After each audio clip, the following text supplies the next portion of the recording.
চাঁদের টিপে মন ভুলি না মা। মা শব্দটির মানে হলো কোটি কোটি সন্তানের ইমোশন, যেখানে সুখ, শান্তি এবং ভালোবাসা লুকিয়ে থাকে।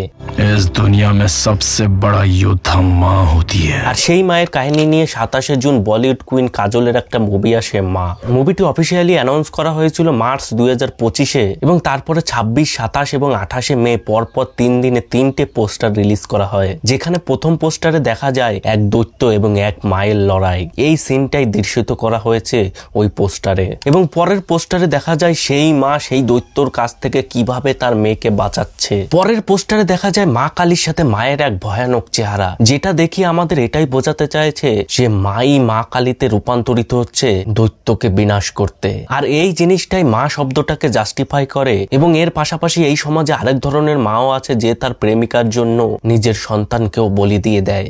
अवैध संबंधों के चलते एक मां ने प्रेमी के साथ मिलकर अपने 2 मासूम बच्चों को खाने में जहर देकर मौत की नींद सुला दिया। এই তিনটে পোস্টার ভিন্ন হলেও একটা জিনিস কমন রয়েছে, সেখানে হলো একটা লেখা। সেই লেখাটা হলো রক্ষক ভক্ষক or dash dash dash dot dot dot, এবং বাংলায় বলতে গেলে রক্ষক ভক্ষক আর dash dash dash dot dot dot. আর এই ড্যাশ ড্যাশ দিয়ে আমাদের মধ্যে একটা কৌতূহল করার চেষ্টা করছে যে এর পরে কি হতে পারে। এরই ঠিক একদিন পর মানে 29শে মে জিও স্টুডিওতে ট্রেলার রিলিজ করা হয়। সেখানে প্রথমেই আমাদের একটা জিনিস স্পষ্ট করে দেওয়া হয় যে এই মুভিটা শয়তান মুভির স্পিন অফ, মানে এই শয়তান ওয়ার্ল্ডের আরো মুভি আসতে চলেছে। এই মুভি থেকেই কিন্তু এই মুভিটা নেওয়া হচ্ছে, মানে শুরু করা হচ্ছে এই শয়তান ওয়ার্ল্ডের। মানে তার স্বামী অজয় দেবগনের যে একটা সুপার ন্যাচারাল হরর মুভি এসেছিল শয়তান, সেই মুভিরই পার্ট 2 এরকম ভাবে আসতে থাকবে এই ইউনিভার্সের মুভিগুলো। 3টে পোস্টারের মধ্যে 2টো পোস্টারে কাজলকে আক্রমণাত্মক ভাবে দেখানো হয়েছে, মানে এই মনোভাব নিয়েই রয়েছে যে তাকে দৈত্যর সাথে লড়াই করতে হবে। এবং একটা পোস্টারে তাকে ভীত অবস্থায় দেখানো হয়েছে, সেটা তার মেয়ের জন্য। এবং প্রত্যেকটা পোস্টারে একটা জিনিসই কমন রয়েছে, সেটা হলো মা আগুনে জ্বলছে। এর মানে এটাই বোঝাতে চেয়েছে কোনো মার কাছ থেকে যদি তার সন্তানকে কেড়ে নেওয়া হয় তাহলে সেই মা আগুনের মতো জ্বলবে এবং ওই দৈত্যর সাথে লড়াই করবে। এরপরে মুভিটা শুরু হয় ওয়েস্ট বেঙ্গলের চন্দ্রপুর নামক এক গ্রাম থেকে। মানে ভূতুরে মুভি আর ওয়েস্ট বেঙ্গল হবে না, তারা তো সব সময় ভাবে যে ওয়েস্ট বেঙ্গলে শুধু ভূত থাকে। বিষয়টা একটু ব্যাখ্যা করবেন। ম্যাক্সিমাম এই ভূতুরে মুভিগুলো কিন্তু ওয়েস্ট বেঙ্গল থেকেই হয়, যেমন ভুলভুলাইয়া সিরিজগুলো দেখো। কেন জানি না বলিউডের লোকেরা শুধু বেঙ্গলিদের ভাবে তারা শুধু ভূতুরে, ব্ল্যাক ম্যাজিক এবং বেঙ্গলি বাবা এই সবের মধ্যে দিয়েই থাকে। তারা শুধু এই সবই ভাবে বেঙ্গলিদের। এবং কেউ কেউ তো তারা বেঙ্গলিদের বলে তারা নাকি মাছকেও নিরামিষ বলে খায়। बंगाल में गया, मैंने बोला कुछ वेजिटेरियन दे दो बिना अंडे के, बोला मछली खा लो। उनके लिए मछली वेजिटेरियन है। কথাবার্তা কিন্তু ঠিকঠাকভাবে কবি নালে কিন্তু সারা পাগল না। এইভাবেই বেঙ্গলিদের অপমান করা হয়। এবার যদি কাস্টের কথায় আসি, এই মুভিতে কাস্ট করা হয়েছে কাজল, রনিত রয়, ইন্দ্রলীন সেনগুপ্ত, খেরিন শর্মা, জিতিন গুলাটি, গোপাল সিং, সূর্যশিখা দাস, অসিত চ্যাটার্জি, দিব্যেন্দু ভট্টাচার্য, রূপকথা চক্রবর্তী। মুভিতে যতগুলো ক্যারেক্টার দেখানো হয়েছে সেখানে কাজল বাদে সমস্ত ক্যারেক্টারগুলো কিন্তু ওয়েস্ট বেঙ্গলের। মানে কাহিনীটা যেহেতু ওয়েস্ট বেঙ্গলের তাই ক্যারেক্টারগুলো কিন্তু ওয়েস্ট বেঙ্গলি।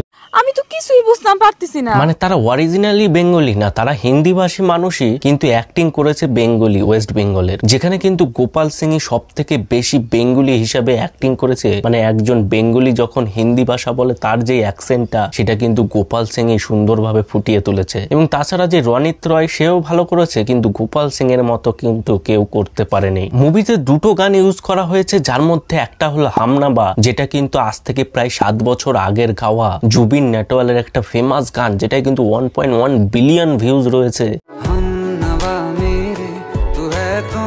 সেই গানটাকে শ্রেয়া ঘোষালকে দিয়ে গাইয়ে এই মুভিতে ইউজ করা হয়েছে।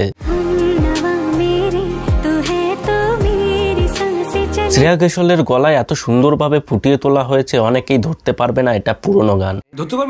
এবং আরেকটা যে গান আছে কালী শক্তি, এই গানটা এই মুভির প্লটের সাথে একদমই মানানসই, এর জন্য এই গানটা পুরোপুরি ঠিক আছে।